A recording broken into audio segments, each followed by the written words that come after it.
Olá, tudo bem?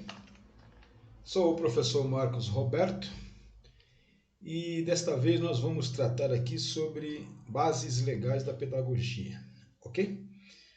Bom, historicamente tem se investido em formação de profissionais da pedagogia mediante o emprego de modelos pautados pela ciência positivista, né? Com a utilização de metodologias conservadoras.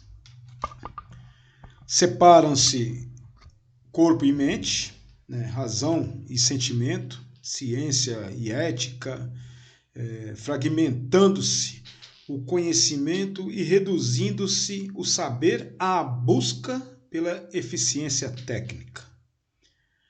Para Gigante e Campos, o paradigma de racionalidade técnica, caracterizado por modelos uniformizadores, né, e de matriz reprodutora, com profissionais formados com base na transmissão de informações, prática repetitiva e clara separação entre teoria e prática, resulta em formação de profissionais em que predomina o exercício de prática mecanicista, né? Individualista, acrítica e reprodutiva. Conforme Moreira e Costa, o mundo vive hoje intensas transformações que são frutos da internacionalização da economia, das inovações tecnológicas e científicas em vários campos da vida social.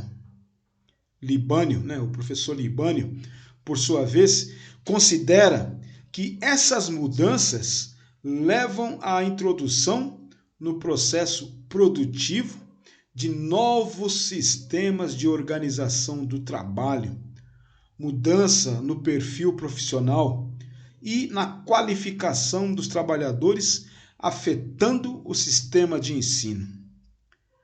Uma teoria crítica sobre o poder, sobre o Estado e sobre o poder do Estado é um ponto de partida necessário para o estudo da política educativa, pois defende, ao mesmo tempo, a ideia de que qualquer estudo da educação enquanto política pública deve abordar as questões do contexto organizacional no qual o poder, enquanto expressão de dominação, é exercido. Para Savelli, atualmente, em todas as sociedades, há um entendimento extremamente positivo de que o direito à educação escolar, mais do que uma exigência da sociedade contemporânea, configura-se como um direito que permite o pleno exercício da cidadania. Sabemos que a educação, como direito social e político, é pressuposto básico para o exercício de todos os outros direitos. Daí a intenção de todas as sociedades buscarem garantir aos seus cidadãos o acesso à educação básica. Neste sentido, Santos e Souza comentam que, embora seja uma relação linear, os avanços, as novas indagações e os limites da teoria educacional têm repercussões na prática pedagógica, assim como os desafios colocados por essa mesma prática impactam a teoria, indagam conceitos e categorias, questionam interpretações clássicas sobre o fenômeno educativo que ocorre dentro e fora do espaço escolar. Ainda historicamente falando, Silva e Saraiva faz-nos entender que é sabido que, ao longo da história, a criança tem sido definida como um ser em formação. Na Idade Média, as crianças eram vistas como adultos incompletos, pecados e pequenos monstros, né? Como demonstra Ries, as crianças eram consideradas adultas em miniaturas. Eram vestidas conforme os adultos e de acordo com a sua classe social. Só então, no século XVII, as crianças começaram a serem vistas de forma diferente. Inicialmente, surgem os primeiros traços de uma visão romântica da criança, sendo vista como um ser puro e inocente. Munarim lembra que, a partir da expansão da indústria capitalista, a definição de criança e infância se concretiza. Como podemos perceber, já no século XIX, surge a ideia de criança inocente e a preocupação com a educação dessas crianças. Esses fatores foram importantes na definição de infância. Ainda de acordo com Munarim, as crianças devem ser protegidas da áspera realidade da sociedade industrial. Nisto, elas foram, aos poucos, sendo excluídas dos conflitos que marcavam o desenvolvimento da época. Mas, em compensação, como descreve a autora, foram garantidos direitos de proteção e um espaço institucional separado. A escola, que estabelece a nova agenda, para o seu aprendizado. Bobbio ressalta que no meio social contemporâneo não há textos legais que não indiquem o direito à educação como necessário à própria construção do Estado de Direito. Assim, no Estado moderno, gradativamente, o direito à educação escolar foi ganhando espaço e sendo reconhecido e garantido o seu acesso aos cidadãos por meio de documentos legais, muitos dos quais de caráter internacional, assinados por países da Organização das Nações Unidas, a famosa ONU, como a Declaração Universal dos Direitos Humanos de 1948. Verifica-se que desde a Declaração dos Direitos Humanos de 1948, é dito que todo cidadão tem direito à educação e que esta visa o pleno desenvolvimento do ser humano. Savelli ainda comenta que o direito à educação constitui-se como um instrumento para que os indivíduos possam usufruir da igualdade de oportunidades. Esse direito, instituído em lei, torna dever do Estado garantir o acesso de todos por meio da gratuidade. A declaração do direito é um fato significativo, mas mais significativa ainda é a sua garantia por parte do Estado, assegurando-o e implementando-o, como afirma Jamil Coury. A declaração e a garantia de um direito tornam-se imprescindíveis no caso de países como o Brasil, com forte tradição elitista e que tradicionalmente reservam apenas às camadas privilegiadas este bem social. Por isso, declarar e assegurar é mais que uma proclamação solene. Declarar é retirar do esquecimento e proclamar aos quais que não sabem ou esqueceram que eles continuam a ser portadores de um direito importante. Disso resulta a necessária cobrança desse direito quando ele não é respeitado. Quando o Estado garante que todas as crianças terão direito ao ensino fundamental a partir dos 6 anos, por exemplo, Este tem em mente, sem sombra de dúvida, as exigências e a natureza da cidadania. Cabe destacar que o Estado está assumindo um compromisso com os cidadãos em formação. Segundo Marshall, o direito da criança de frequentar a escola está relacionado com o direito do cidadão adulto de ser educado.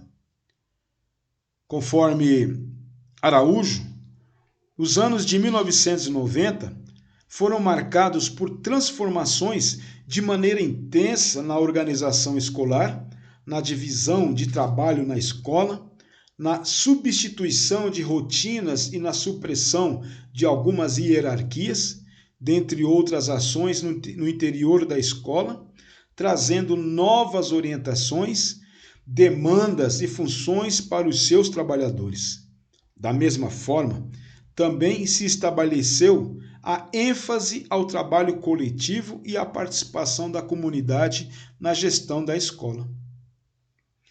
O princípio constitucional da gestão democrática no ensino público, artigo 206 da Constituição Federal de 1988, tanto indicou a evidência de experiências já existentes de democratização da gestão da educação básica, como favoreceu a generalização de políticas voltadas para o aumento da participação na gestão escolar, nas redes públicas, onde ainda não ocorriam.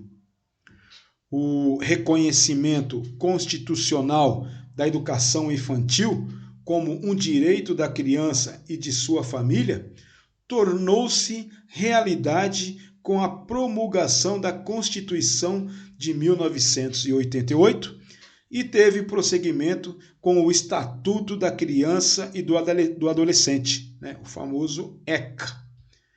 Com a Lei de Diretrizes e Bases da Educação Nacional, a LDB, de 1996, e com outras legislações estaduais e municipais que nos últimos anos trouxeram importantes inovações ao campo da educação infantil.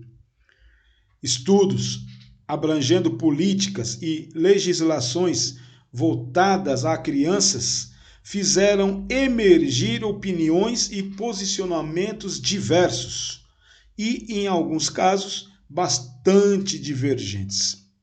Essas opiniões, oriundas do norte, do sul, do leste e do oeste do Brasil, são indicativas de que são crescentes o interesse e a atenção para com o planejamento e aplicação de políticas de educação infantil. Analisando a relação entre a legislação e a política nacional para a educação infantil, Oliveira destaca que os avanços na legislação levantam desafios que, na verdade, não são conquistados da noite para o dia. Um primeiro passo, com certeza, diz respeito a mudanças de concepções, crenças e valores que não se transformam de uma hora para outra. Essas concepções dizem respeito não só à criança, seu desenvolvimento e educação, como também ao papel do Estado, da sociedade e dos profissionais que atuam na educação básica. O Estatuto da Criança e do Adolescente, Lei Federal número 8.069, publicada em 13 de julho de 1990, apresenta um maior detalhamento de cada um dos direitos da criança e do adolescente e cria os conselhos encarregados de traçar diretrizes e de zelar pelo respeito a esses direitos. Em 20 de dezembro de 1996, foi aprovada a Lei número 9394, que fixa as atuais diretrizes e bases da educação nacional, a LDB. Essa legislação introduziu uma série de inovações em relação à educação básica, dentre elas a integração das creches nos sistemas de ensino, compondo, junto com as pré-escolas, né, a primeira etapa da educação básica. Também foi reafirmado o atendimento gratuito em creches e pré-escolas, garantidos, né, na Constituição Federal. A LDB impulsiona a autonomia das escolas no que tange à flexibilidade na organização do currículo e a pluralidade de métodos pedagógicos, desde que assegurem, né, o desenvolvimento integral da criança até aos 6 anos de idade, em seus aspectos físicos, psicológicos, intelectual e social, complementando a ação da família e da comunidade. Pode-se perceber claramente na LDB o reflexo dessas conquistas. A incumbência das escolas de elaborar sua proposta pedagógica e ainda articular-se com a comunidade, né? Artigo 12. A incumbência dos professores de participar da elaboração da proposta pedagógica, artigo 13. As normas da gestão democrática passam a ser definidas pelos sistemas de ensino, artigo 14. A incumbência dos sistemas de ensino em assegurar às unidades escolares graus progressivos de autonomia pedagógica e administração e da gestão financeira, artigo 15. A maior autonomia da escola para definir a organização em séries, ciclos, períodos semestrais e etc. E ainda as formas de avaliação, classificação e reclassificação de seus alunos mediante verificação de rendimento escolar. Artigo 24. Em 1999, a resolução SEB, número 1, de 1º de abril de 1999, instituiu as diretrizes curriculares nacionais para a educação infantil, a serem observadas na organização das propostas pedagógicas das instituições de educação infantil integrantes dos diversos sistemas de ensino. Na medida em que as outras demandas e novos desafios foram colocados para a educação infantil, tornou-se necessária a revisão e atualização dessas diretrizes. Trazemos aqui à tona, como base legal, a Base Nacional Comum Curricular, BNCC, que propõe os aspectos legais que a impulsionaram, as tendências pedagógicas, bem como avaliar criticamente as perspectivas de transformação de educação e sociedade, escopo a que um instrumento curricular se propõe. A BNCC consiste em um documento normativo brasileiro de abrangência nacional, publicado no final dos anos de 2017 e 2018, que apresenta em seu bojo competências mínimas e progressivas, as quais devem orientar os currículos e serem implementados em todos os sistemas de ensino no país, sejam públicos ou privados.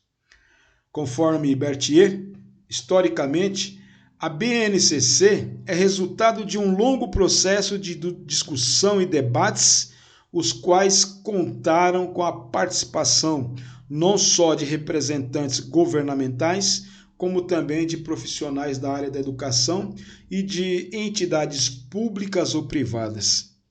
Segundo Souza, a BNCC foi uma verdadeira arena de disputas entre diversos setores da sociedade envolvendo interesses das mais diferentes ordens.